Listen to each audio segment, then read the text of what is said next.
Hi, Friday here. Nice warm sunny day. No complaints. Victoria, unfortunately, I'd have to put that little backwoods walk in again, I think, to emphasise what's just happened. 14 deaths and 372 cases, and including the youngest victim now in their early 20s, male. So that's not good.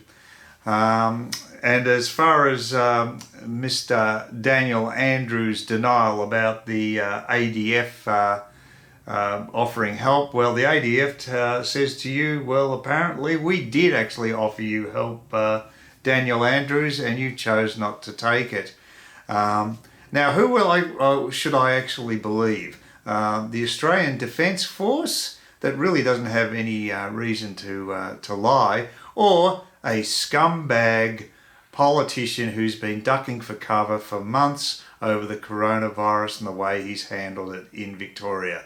Let me think really hard. Which of these two people should I believe? The organisation that has nothing to really gain from lying, or a politician who has not had a problem with mistruths in the past. Again, I don't understand Victorians. They seem to be masochistic. They'll probably vote him back in. So, Dan, you know them better than I do. I left, and I still have no regrets leaving the state. Regarding politics up here in Queensland, things have been a little dodgy. Just this today, actually, the Queensland government, in its wisdom, has tried to gag journalists from talking about corruption. I wonder why that would be. Do you think they may have some issues with corruption? No, I doubt that very much. There's nothing to hide here at all. And what they've come up with was this brilliant concept to pass legislation so that any journalists who actually want to look into corruption in Queensland, they will have to apply body in Queensland, and they'll have to wait 3 months to actually get that information. So of course it makes it totally unworkable for journos. If they don't follow those procedures, then they are potentially up for a $6,000 fine or 6 months in jail. Funnily enough, journalists didn't respond particularly well to this particular new piece of legislation that was being put into Parliament, and they protested en masse. It's the one issue that they will always come together on. It's like politicians voting for pay rises. It's funny, that creates a consensus all of a sudden.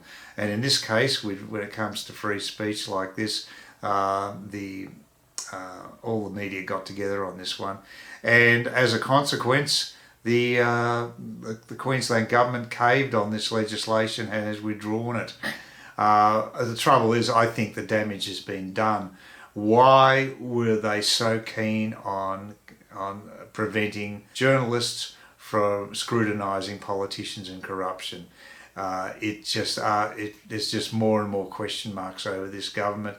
We know they've been riddled with corruption allegations, and I don't think this helps at all. It's just a total bungle, and it could be the nail in the coffin that will see the arse end of Anastasia finally when the election comes around. The next trick they might try is to delay the election, which will be ironic because she pushed so heavily for us to have council elections here. They were the most important thing on earth. If she tries that trick, that will also backfire big time. So I think Anastasia's in real trouble. And I'm not shedding any tears, I've got to tell you. This is a topic this is one thing that I think the Morrison government's done has been very good, actually, and that is to actually prioritise certain degrees against others. In this case, what they've done is they've decided to double the cost of an arts degree or one in communication.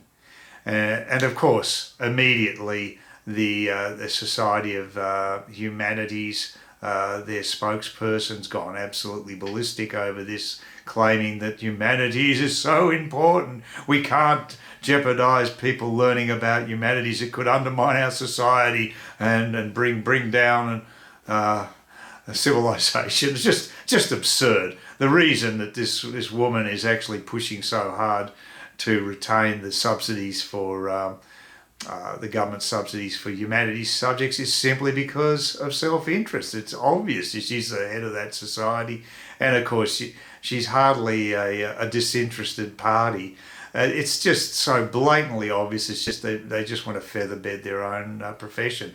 Academics in this country have had it good for so long, and we've had so many dodgy courses.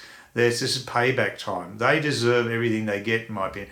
Now, maybe people watching this channel will disagree, and by all means, please tell me if you do. But I personally think this is great news. It doesn't mean that you can't have these courses. It just means that obviously less students are going to be inclined to enrol in them because they are going to cost them more. I think it's a good thing. And communication, of course, that would also cover areas like journalism. And I think that's wonderful that the cost of a journalist type qualification at university is doubling in price. I think that's brilliant, because I think the quality of journalism in this country is the pits in general.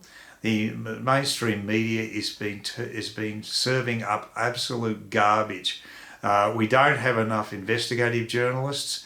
The university system has just created a group of left-wing ideologues, and they just have no idea of the real world, and they just push a ridiculous ideology that's been discredited throughout the ages.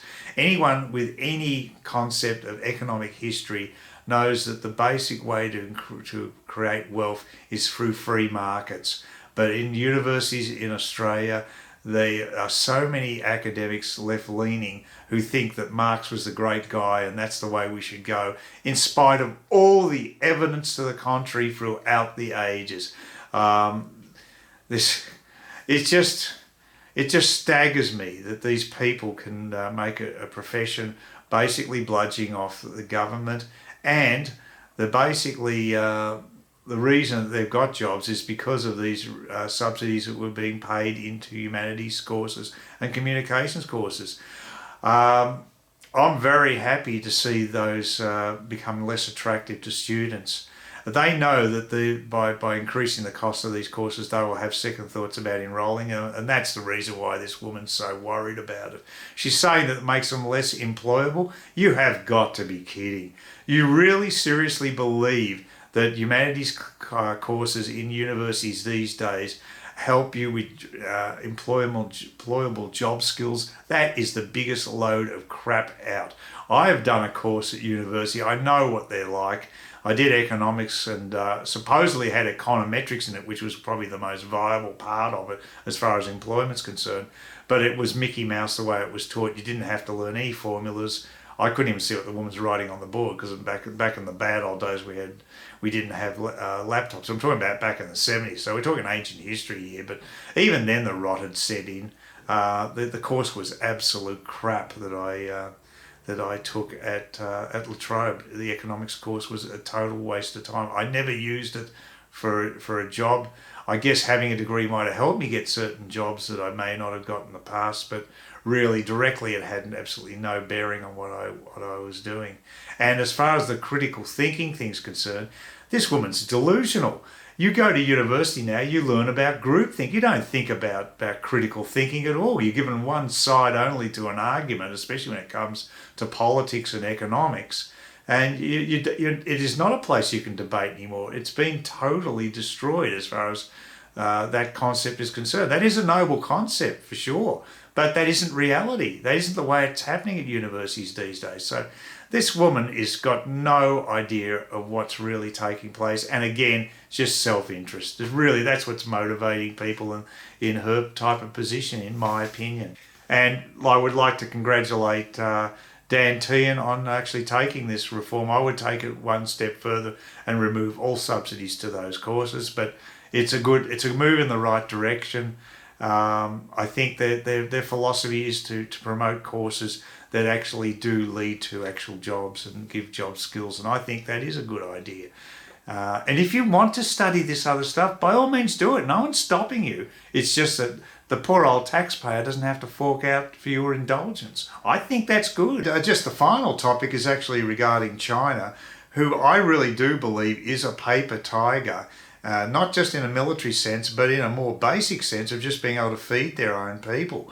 They've had very bad floods of recent times. They've had bad storage with their grain, which has actually led to the grains being adulterated.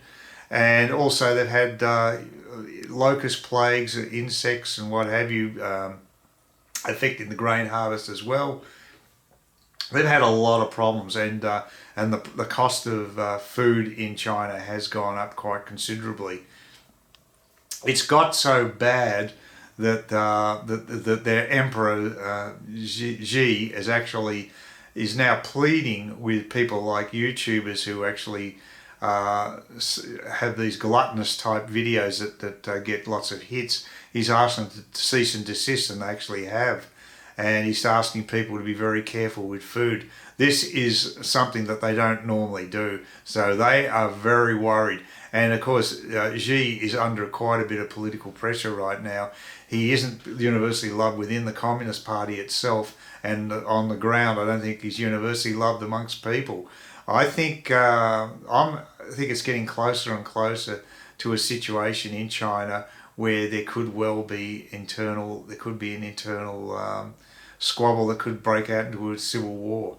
I think it'd be good for the country, especially if someone more democratically minded takes over and starts reforming the Communist Party the way that Gorbachev did in the USSR. There's a lot of smart people, aspirational people in China who know they could have a better life with a better political system, and I think there is a chance that this could take place. When people get hungry, they get pretty narky, and this could be a situation that's happening now. They're also losing their jobs. These are factors that really do lead to revolution. So fingers crossed. Reinforcing the perception there is a problem with food. There's another article there about these 21 people from China who illegally moved across the border, the northern border, into Vietnam. And they actually cited the reasons they came across the border as two things. One is jobs, which are being lost in China because there's so much relocation taking place from China to Vietnam. Actually, Vietnam's doing very well out of this. And secondly, they're hungry. They haven't got enough food in China. So this is stuff that's coming through. We're finding out that there really is a problem there.